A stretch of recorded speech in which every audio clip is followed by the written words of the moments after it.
어휴, 저런 미개한. 흑사병의 진짜 원인을 발표했는데 오늘은 인류 최악의 전염병이라고 일컬어지는 흑사병에 대해서 알아볼 겁니다. 사실 질병의 역사를 살펴보면 인류에게 더 큰 고통을 준 전염병은 흑사병 외에도 수두룩했죠. 인류는 여러 가지 전염병을 겪었고 또 극복해왔습니다. 가장 많은 사상자를 냈다고 잘 알려진 것들은 말라리아, 천연두, 흑사병, 홍역, 콜레라, 에이즈 등이 있습니다. 하지만 우리 채널은 역사, 인문을 지향하고 있는 만큼 전염병 그 자체보다는 전염병이 어떻게 역사의 흐름을 바꿨고 또 어떤 사회적 변화를 일으켜서 우리가 살고 있는 지금의 사회를 만들었는지에 초점을 맞추려고 합니다. 그래서 오늘은 13세기 전 세계를 휩쓸고 간 흑사병과 그에 따른 유럽 사회의 변화, 그리고 우리나라를 포함해 동아시아에는 어떤 영향을 미쳤는지 알아보겠습니다.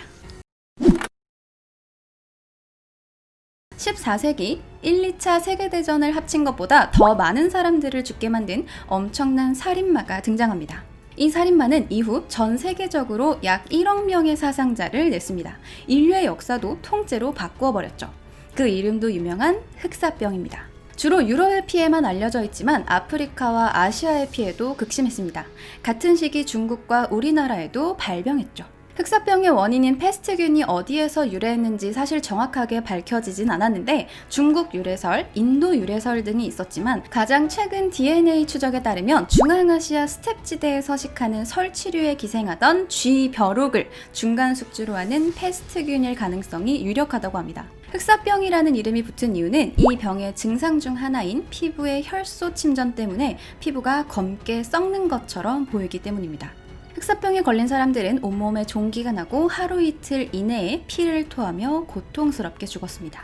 그런데 이 엄청난 패스트균은 실크로드 주변에 있는 모든 국가에 엄청난 인명피해를 입혔는데 특히나 인구 밀집도가 높았던 유럽에서 괴멸적인 피해를 입히게 됩니다.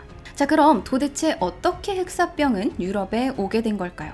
흑사병의 전염 경로 또한 정확하게 알지는 못하지만 흔히 패스트균이 중세시대에 갑자기 나타난 게 아니라 6, 7세기에도 패스트균이 존재하긴 했지만 13세기경 몽골 제국이 등장해 동서교류가 폭발적으로 증가하자 그동안 잊혀졌던 패스트균이 다시 고개를 내민 거다라는 주장이 유력합니다.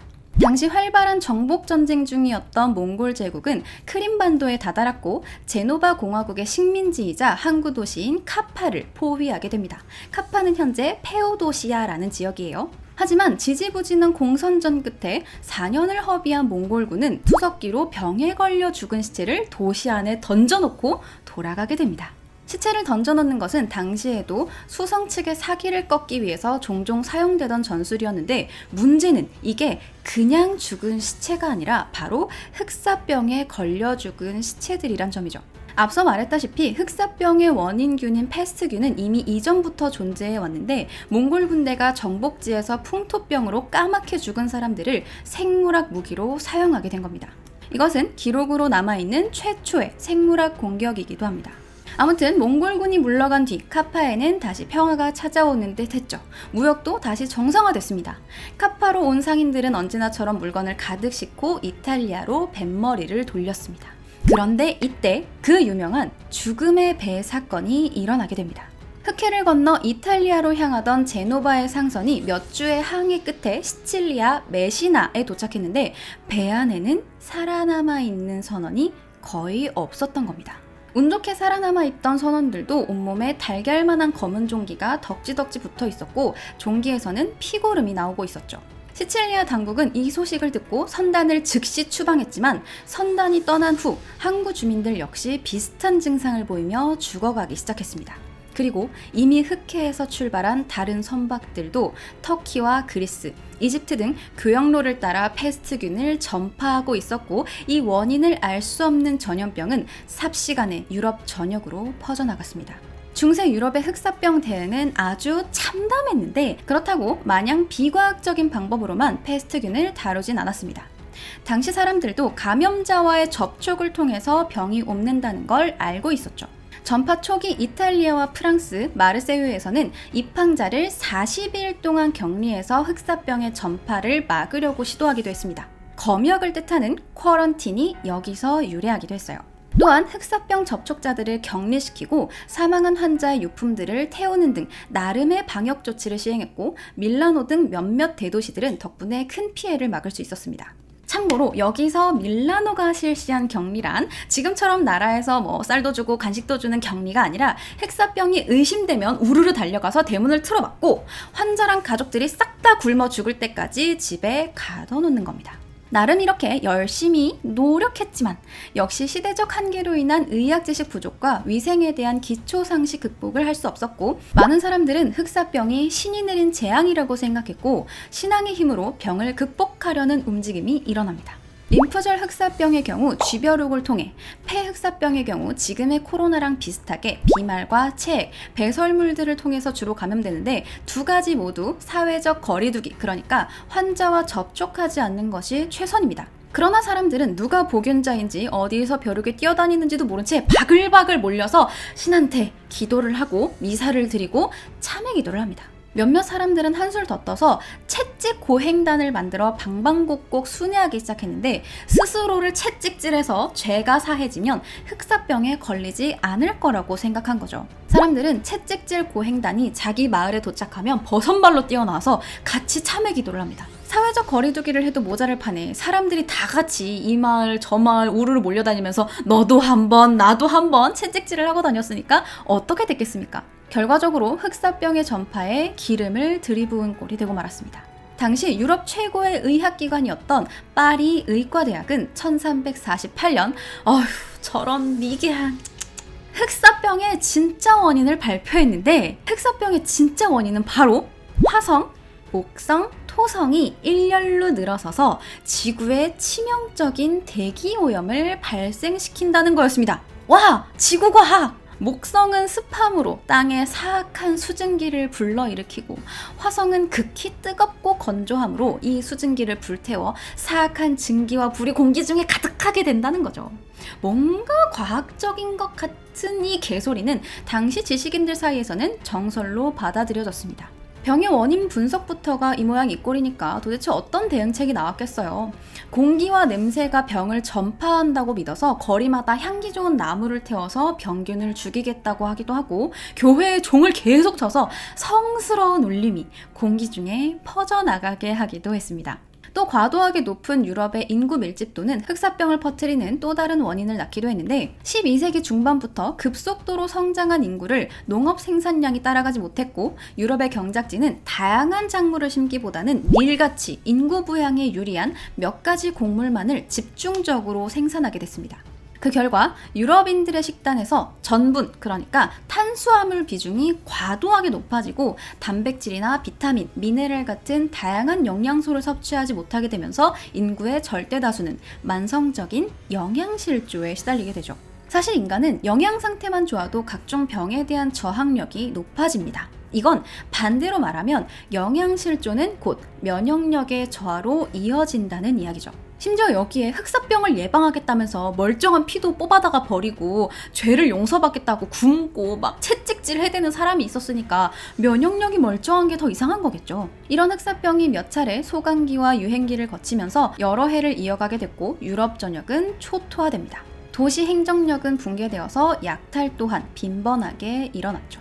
어제 본 사람이 오늘 죽어있고 오늘 본 사람은 내일 죽어있는 아비규환 속에서 유럽 인구 3분의 1이 3년여 만에 몽땅 죽고 맙니다. 도시에 따라서는 인구의 80% 이상이 죽기도 했다니까 엄청난 치사율인 거죠. 그러나 이 급격한 인구 감소가 엄청난 사회적 변화를 불러일으키게 됩니다. 흑사병이 잦아들자 유럽 곳곳에서는 거대한 사회 변화들이 감지되는데 먼저 봉건 영주들과 귀족들의 재정이 급속도로 악화됩니다. 흑사병으로 인해서 교역은 전면 중단됐고 세금을 뜯어낼 농민들은 다 죽어버렸습니다. 심지어 수확철에도 추수를 할 사람들이 죽고 없어서 곡식들은 들판에서 썩어가는 일이 비일비재했습니다. 영세한 봉건 영주들은 파산을 피할 길이 없었죠. 인구가 줄어들어서 노동력은 부족해지고 사람들은 다 죽어서 경작할 땅이 넘쳐났습니다. 농민들은 더 이상 영주 밑에서 노예처럼 일하기를 거부했죠. 게다가 인구 절반가량이 죽어버렸기 때문에 오히려 남은 사람들은 식량이 풍족해지는 아이러니가 일어나게 됩니다. 그 결과 농민들은 처음으로 더 좋은 노동 조건을 따져가며 자신의 일을 고를 수 있었고, 영주들은 저마다 더 좋은 조건을 제시하면서 농민들을 스카우트하기 바빴습니다. 세금은 줄어들고 식량은 풍부했으며 영주들도 인구 부양력은 적지만 노동력이 적게 드는 축산업을 시작했습니다. 농민들도 굳이 주식인 곡류만 경작할 이유가 없어져서 다양한 작물을 재배하면서 영양 상태도 크게 개선됐죠. 당시 노동력 부족으로 인한 임금 상승이 흑사병 이후 100여 년간 계속 지속됐다고 하니까 상황을 짐작해야 합니다. 또한 유럽 곳곳에서 벼락 부자들이 생겨나기 시작합니다. 흑사병으로 인해서 마을이나 가문 전체가 몰살되는 일이 흔했고, 살아남은 소수의 사람들은 생전 만난 적도 없는 먼 친척, 아주 무슨 사돈의 팔촌의 유산까지 상속받게 됩니다. 이렇게 흑사병으로 인해서 노동자와 농민의 지위가 극적으로 상승하게 됐고, 이러한 인구 감소와 임금 상승으로 노동시간과 노동력을 줄일 수 있는 장치나 기술들이 발전하게 됩니다. 특히 구텐베르크가 발명한 활자 인쇄기는 인쇄업에서 노동력을 획기적으로 절감했을 뿐만 아니라 지식이 저렴하고 빠르게 유럽 전체로 퍼져나가는 데 큰 기여를 하게 됩니다. 기존 중세 봉건 체제는 이렇게 패스트가 몰고 온 변화의 바람에 서서히 무너져 내리고 유럽에는 르네상스 시대가 막을 올리게 됩니다. 자, 이렇게 무시무시한 패스트기는 유럽뿐만 아니라 고려와 동아시아 역사의 흐름도 완전히 바꿔놓게 됩니다. 실크로드를 따라서 무역하던 중국, 몽골, 중앙아시아, 중동, 이집트 등 모든 국가들이 막대한 피해를 입었고, 같은 시기 고려에도 발생했습니다. 당시 고려의 피해에 대해서는 정확한 자료가 미비하지만 1348년 전염병으로 사망했다고 기록된 충무광의 사인도 이 흑사병이라는 설이 유력하죠. 원나라 시기의 허베이에서는 흑사병이 창궐해서 도시 인구 90%가 몰살당했다라는 기록이 있으며, 당시 원나라에서만 2,500만 명 이상의 사망자가 발생합니다. 또한 패스트균은 사회체제에도 막대한 영향을 끼쳤는데, 동아시아 경제의 큰 축이었던 실크로드를 포함해 모든 무역 루트가 풍비박산이 나면서 재정이 궁핍해진 원나라는 지금의 달러같이 기축통화 역할을 했던 화폐 교초를 마구 찍어냅니다. 당시 교초는 원나라에서 은을 강제로 국고에 보관하도록 하는 대신 은 한 냥을 교초 10관 으로 정해서 유통시킨 태환화폐였는데, 이 화폐라는 혁신적인 방법으로 마르코 폴로도 놀라게 했던 교초는 극심한 인플레이션으로 휴지 조각이 돼버리고 맙니다. 이건 기록된 세계 최초의 통화 인플레이션입니다. 경제가 파탄나고 물가가 폭등하니 가뜩이나 흑사병으로 흉흉하던 대륙에서는 홍건적이 들끓고 원나라는 점점 통제불능 상태가 되어갑니다. 또한 원나라의 경제 파탄으로 엄청난 피해를 입은 국가가 또 있었는데, 바로 고려와 일본입니다. 고려에는 국사 시간에 졸지 않았으면 우리 모두 들어봤을 병란도라는 국제무역항이 있었습니다. 원나라의 거대한 국제무역체제에 탑승했던 고려는 실크로드의 끝자락에서 나름 짭짤한 수익을 올리는 무역국가였고, 기축통화인 원나라 교초도 듬뿍듬뿍 쌓아놓고 있었습니다. 하지만 흑사병으로 국제무역로가 박살나고 믿었던 교초마저 휴지 조각이 돼버리자 고려의 재정도 파탄나기 시작합니다. 또한 일본은 당시 가마쿠라 막부 말기 나라가 남북조로 나뉘어서 내전 중이었습니다. 사회는 불안정하고 항상 쌀과 물자가 부족해 중국 강남 지방에서 수입하는 쌀로 식량 문제를 해결하고 있었습니다. 그러나 무역체계가 붕괴하고 쌀도 더 이상 사올 수 없게 되자 농업 기반이 파괴된 일본 경제도 파탄에 이르게 되고, 1350년대부터 왜구가 군벌 규모로 급격하게 늘어나는 원인이 되기도 합니다. 또 이렇게 발생한 홍건적과 왜구는 고려에도 침입해 안 그래도 내리막을 걷고 있던 고려에 치명타를 가하게 됩니다. 이렇게 패스트균이 굴린 눈덩이는 시간이 지나며 세계 제국이던 원나라, 고려, 일본의 가마쿠라 막부를 무너뜨리고 각 나라에는 새로운 왕조가 들어서게 됩니다.